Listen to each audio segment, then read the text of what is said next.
Like I said earlier, you might have said, oh, I actually did not do anything. I just go to work and I just stay at home. So what should I write about? And this will depend on your on the question that's being asked of you, but be aware that everything matters, even things you consider to be small. Okay. For example, as I mentioned in the first meeting, the student who applied to University of Sudan submitted his photo portfolio. And it's just pictures that he took because he was generally interested in taking pictures, and he made it really far in the selection process because of it. Another example is from me. I had like this niche notebook, and I would write Mr. So every time I would visit a family or they would visit us, I would ask every adult, oh, what's your favorite proverb? And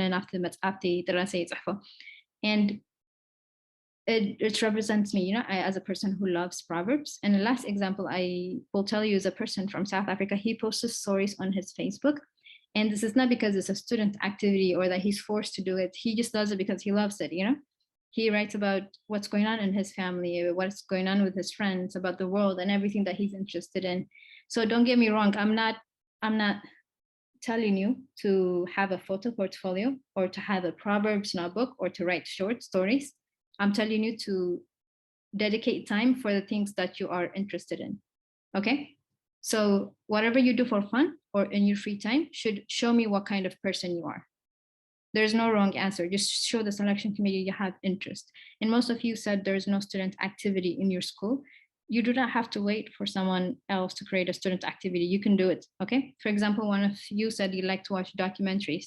So ask yourself, do other students like to watch documentaries? If the answer is yes, do other students have the access to watch documentaries? And if your answer is no, then create a small activity that allows other students to watch documentaries with you, and then you guys can discuss what you watched. Another thing, most of you like computer science. So what kind of activity would you like to see in your school? Would you have liked to see in your school? Then ask yourself, are these activities provided by the school? If they're not, create it yourself, gather people who have the same interest as you and create a student organization.